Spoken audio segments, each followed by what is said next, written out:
Vivo அடுத்து ஒரு 5G ஸ்மார்ட்ஃபோனை announce பண்ணியிருக்காங்க. அதோட மாடல் அப்படின்னு பார்த்தீங்கன்னாக்க Y51S அப்படின்றத அனௌன்ஸ் பண்ணியிருக்காங்க. ஸோ இதோட full specifications, pros and cons அந்த மாதிரியான எல்லா விஷயத்தையும் இந்த வீடியோவில் பார்க்க போகிறோம். அண்ட் இது ஒரு சைனா மேக் அப்படின்றத நான் இந்த நேரத்தில் மென்ஷன் பண்ணியே ஆகணும். வாங்க என்ன கான்ஃபிகரேஷனில் இந்த ஃபோன் லான்ச் ஆக போகுது, என்ன ப்ரைஸில் லான்ச் ஆக போகுது அப்படின்றத பார்க்கலாம். ஹலோ மக்களே, வணக்கம். இது உங்கள் மொபைல் ஃபோன் லைப்ரரி. நான் உங்கள் மகேந்திரன்.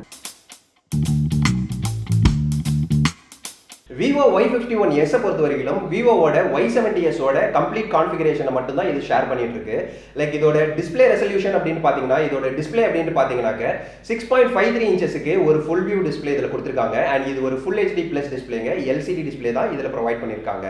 ஸோ இதில் ஏன் LCD டிஸ்பிளே போட்டிருக்காங்க அண்ட் ஏன் ஒரு சூப்பர் AMOLED டிஸ்பிளேக்கு போகல அப்படின்ற எல்லா ரீசனையும் நம்ம லேட்டர் பார்ட் ஆஃப் த வீடியோவில் பார்ப்போம். அண்ட் இந்த டிஸ்பிளே பார்க்கறதுக்கு ரொம்பவே அட்ராக்டிவாக இருக்கு. டிஸ்பிளே வந்து ரொம்ப டாலாக தெரியுது அண்ட் எட்ஜஸ்லாம் சூப்பரா கர்வ் பண்ணிருக்காங்க.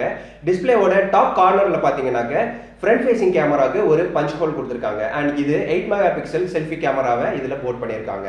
அண்ட் இதுல ஏன் 8 mega pixel selfie camera port பண்ணியிருக்காங்க அப்படின்ட்டு நம்ம சிப்செட்டை பத்தி பார்க்கும்போது பார்க்கலாம்.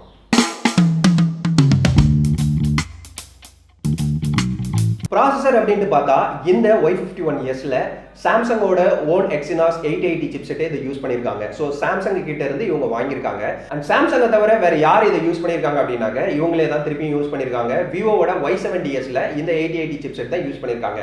ஸோ இது ஒரு மிட்ரேஞ்ச் ஃபோன்ஸை டார்கெட் பண்ணி டிசைன் பண்ணப்பட்ட ஒரு சிப்செட் அப்படின்ட்டே சொல்லலாம். ஸோ 5G நெட்வொர்க்கை ஒரு மிட்ரேஞ்ச் ஸ்மார்ட் ஃபோனில் போடணும் அப்படின்னா ப்ரிஃபரபிளி இந்த ஒரு சிப்செட்டுக்கு தான் எல்லாருமே போவாங்க. இது கொஞ்சம் காஸ்ட் எஃபிஷியன்டான சிப்செட் அப்படின்றதுனால.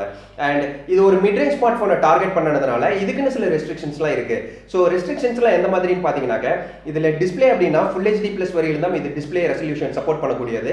அண்ட் கேமரா அப்படின்னு பார்த்தீங்கன்னாக்க 64 மெகா பிக்சல் கேமரா மட்டும் தான் இதில் சப்போர்ட் பண்ணும். இது ஒரு சிங்கிள் கேமராவாக யூஸ் பண்ணீங்க அப்படின்னாக்க 64 மெகா பிக்சல் வரையில் தான் யூஸ் பண்ண முடியும்.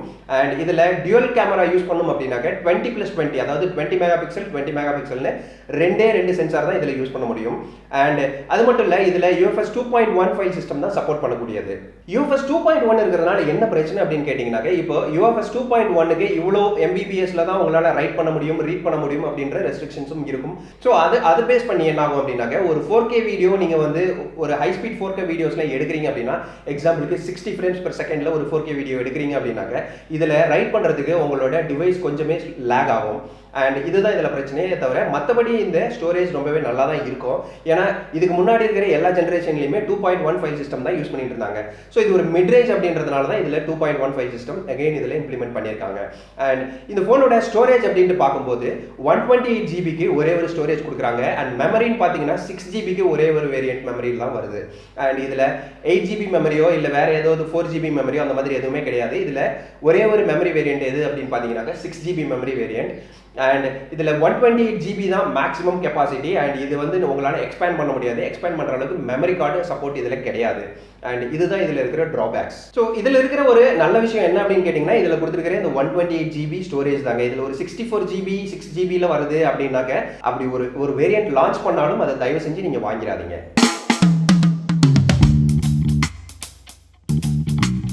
ஃபோனோட கேமராவுக்கு வருவோம். ஃபோனோட கேமரா பொறுத்தவரையிலும் இதில் வந்து ட்ரிபிள் கேமரா செட்டப்ல இருக்கு. பிரைமரி ஷூட்டர்னு பார்த்தீங்கன்னா 48 மெகா பிக்சலுக்கு 1.8 ஆபர்ச்சர்ல வச்சிருக்காங்க. இது ஒரு 23 மில்லிமீட்டர் லென்ஸ் அண்ட் இது ஒரு வைட் ஆங்கிள் லென்ஸ்.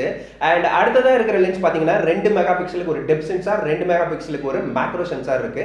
ஸோ உங்கள் ஃபோனில் வந்து டெப்த் சென்சாரும் மேக்ரோ சென்சாரும் இருக்கு அப்படின்னு சொல்லிக்கலாமே தவிர அதை வச்சு ஒரு பெரிய பெர்ஃபார்ம்லாம் பண்ண முடியாது. டெப்த் சென்சாரை கூட ஏதாவது ஒரு வகையில் சேர்த்துக்கலாம். லைக் ஒரு நல்ல ஒரு லைட்டிங் கண்டிஷனில் நீங்கள் போய் டெப்த் அட்ஜஸ்ட் பண்ணி ஃபோட்டோ எடுத்தீங்கன்னா ஓரளவுக்கு டீசெண்டாக வரும். ஸோ உங்கள் ஃபோனில் ஒரு மேக்ரோ சென்சார் இருக்குது அப்படின்னு சொல்லிக்கலாம், அண்ட் டெப்த் சென்சாரும் இருக்குது அப்படின்னு சொல்லிக்கலாம். பெர்ஃபார்மன்ஸ்னு பார்க்கையில் அது வந்து ஒரு பெரிய ஒரு அவுட்புட்டை கொடுக்காது அப்படின்ட்டு தான் நான் நினைக்கிறேன். நான் நினைக்கிறது மட்டும் இல்லைங்க, அதுதான் உண்மை. விவோவோட Y51Sல வேற என்ன ஃபீச்சர்ஸ் எனக்கு இருக்கு அப்படின்னு கேட்டிங்கன்னா, வேற என்ன இருக்கு அப்படின்னு கேட்டிங்கன்னா, இதில் வந்து 3.5 மில்லிமீட்டர் ஹெட்ஃபோன் ஜாக் கொடுத்துருக்காங்க. அண்ட் மற்றவங்க எல்லாருமே டைப் சி அது இதுன்னு போயிட்டு இருக்கும்போது இவங்க ஸ்டில் அந்த 3.5 மில்லிமீட்டர் ஹெட்ஃபோன் ஜாக் யூஸ் பண்ணுறது ரொம்பவே ஆறுதல் அளிக்கக்கூடிய விஷயமா இருக்கு. அண்ட் இதோட ஃபிங்கர் பிரிண்ட் சென்சார் அப்படின்ட்டு பார்த்தீங்கன்னாக்க ரியர் மவுண்டடாக இருக்கும் அப்படின்னு எதிர்பார்த்தேன். பட் இது வந்து side mounted finger print sensor வச்சிருக்காங்க. ஸோ பேட்டரின்னு பார்க்கையில் இதில் வந்து 4000 3500 mAh பேட்டரி யூஸ் பண்ணியிருக்காங்க. அண்ட் இதோட சார்ஜர் அப்படின்னு பார்த்தீங்கன்னாக்க மைக்ரோ யூஎஸ்பி சார்ஜரில் வரப்போகுது. And 18 watts fast charging support பண்ணக்கூடியது. ஸோ டைப்-சிக்கு போயிட்டு இருக்கும்போது இவங்க வந்து மைக்ரோ யூஎஸ்பியில் தான் இருக்காங்க. அதுவும் இது ஒரு 5G வேரியன்ட் அப்படின்னும் போது இவங்க டைப்-சிக்கே போயிருக்கலாம். ஏன்னா டைப்-சியில் தான் நமக்கு நிறைய ஃபீச்சர்ஸ்லாம் அட்வான்டேஜஸ்லாம் இருக்குது. லைக் உங்களோட சார்ஜிங் இன்னும் ஃபாஸ்ட்டாக சப்போர்ட் பண்ணும். அண்ட் ஃபைல் ட்ரான்ஸ்ஃபரும் உங்களுக்கு இன்னும் ஸ்பீடாக நடக்கும் டைப்-சி கேபிளை பொறுத்த வரைக்கும். ஸோ இந்த மாதிரியான நிறைய பாசிட்டிவ்ஸ் வந்து டைப்-சியில் இருக்குது. பட் ஸ்டில் இவங்க வந்து மைக்ரோ யூஎஸ்பி தான் கொடுத்துருக்காங்க.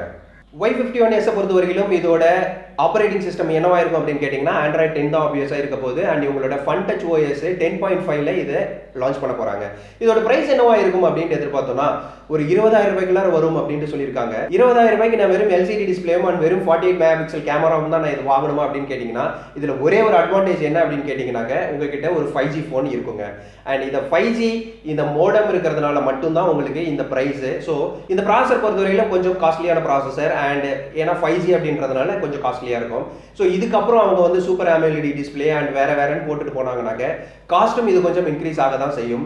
ஸோ அதெல்லாம் பேஸ் பண்ணி தான் ஒரு மிட்ரேஞ்ச் ஸ்மார்ட் ஃபோனு ஒரு பட்ஜெட்டுக்குள்ளார ஒரு ஸ்மார்ட் ஃபோனை கொடுக்கணும் அப்படின்றதுனால தான் விவோ இந்த மாதிரியான ஒரு டிசைனை கொண்டு வந்திருக்காங்க அப்படின்ட்டு நான் நினைக்கிறேன். பட் இந்த ஃபோனை பொறுத்தவரையிலும் நிறையவே ட்ராபேக்ஸ் இருக்குது. 2.15 சிஸ்டம் ஒரு ட்ராபேக் தான். LCD டிஸ்பிளேவும் ஒரு ட்ராபேக் தான். அண்ட் இதோட கேமரா செட்டப்பும் என்ன பொறுத்தவரைக்கும் ஒரு ட்ராபேக் தான். ஸோ மொத்தமே இதில் பார்த்தீங்கன்னாக்கா அவங்க ஒரு 60 மெகா பிக்சலுக்கு கேமரா யூஸ் பண்ணியிருக்காங்க. அண்ட் லைக் உங்களுக்கு 8 மெகா பிக்சலுக்கு தான் ஃப்ரண்ட் ஃபேசிங் கேமரா கொடுத்துருக்காங்க. 2 மெகா பிக்சல் இருக்கிற டெப்த் சென்சாரும் அண்ட் உங்களோட மேக்ரோ சென்சாரும் சும்மா இருக்க போதே தவிர அதனால நமக்கு எந்த யூஸுமே இருக்க போகிறது இல்லை. ஸோ இந்த ஃபோனை வாங்கணுமா வேண்டாமா அப்படின்ற டெசிஷனை உங்ககிட்டயே விட்டுறேன்.